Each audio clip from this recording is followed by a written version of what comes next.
राहुल गांधी की सजा बरकरार, संसद सदस्यता नहीं होगी बहाल। राहुल की याचिका पर कोर्ट ने एक शब्द में सुनाया फैसला, याचिका ठेस-मैस।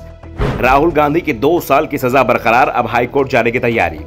सीजेपीएम कोर्ट ने सजा सुनाई, सिविल कोर्ट ने उस पर मुहर लगाई, उम्मीदें टूटी, घर छूटना तय हो गया है। संसदीय मिलने की उम्मीद थी, वो भी खत्म हो गई है। राहुल गांधी की सजा बरकरार है, एक दिन की भी सजा में कमी नहीं हुई है। सूरत के सीजेएम कोर्ट ने 2 साल की सजा सुनाई थी, तो सिविल जज ने भी उतनी ही दी है। एक दिन की सजा कम हो जाती तो बहुत कुछ हो जाता।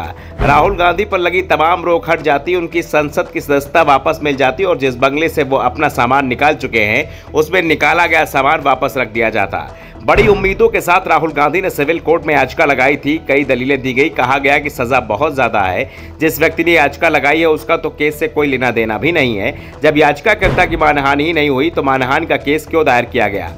लेकिन कोर्ट ने राहुल गांधी की कोई दलील नहीं सुनी। माफी की मांग हो रही थी। सीजेपीएम कोर्ट में जज ने कहा था कि अगर माफी मांग लेते हैं तो केस भी खत्म हो सकता है या फिर सजा में रियायत दी जा सकती है। लेकिन राहुल गांधी ने साफ कर दिया था कि सावरकर नहीं, गांधी हूँ, माफी नहीं मांगूंगा। वैसे आजकल राहुल गांधी सावरकर का भी नाम नहीं ले रहे हैं, क्योंकि सहयोगी ने चेतावनी दे दी है कि अगर सावरकर का नाम लिया तो इज्जत से लेना, नहीं तो कांग्रेस का रास्ता अलग, हमारा रास्ता अलग। कांग्रेस को इस समय जरूरत सहयोगियों की है और सावरकर के नाम पर इतने सवाल उठाए हैं कि इज्जत से अब उनका नाम लिया नहीं जाएगा, इसलिए सावरकर से ही दूरी बना ली है।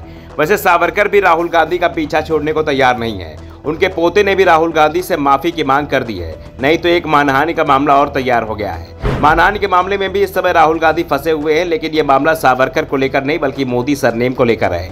राहुल गांधी ने 2019 लोकसभा चुनाव के दौरान कर्नाटक में एक रैली के दौरान मोदी सरनेम को लेकर बयान दिया था। इस बयान को लेकर बीजेपी विधायक पूर्णेश मोदी ने राहुल के खिलाफ मानहानि का मुकदमा दर्ज कराया था। 4 साल बाद 23 मार्च को सूरत की निचली अदालत ने राहुल गांधी को दोषी करार देते हुए 2 साल की सजा सुनाई थी।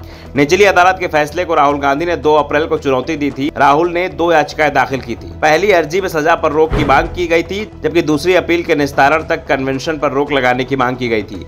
लेकिन कोर्ट ने राहुल गांधी की दोनों ही याचिकाएं खारिज कर दी हैं और एडिशनल सेशन जज आरपी मोगरा की कोर्ट ने एक शब्द में फैसला सुना दिया, ठेस-मैस। राहुल गांधी की याचिका पर सेशन कोर्ट के फैसले को बड़ा झटका माना जा रहा है, क्योंकि अगर राहुल की मांग को मानते हुए कोर्ट सजा और दोषी पाए जाने पर रोक लगा देती तो राहुल की संसद सदस्यता बहाल हो सकती है, घर भी मिल जाता।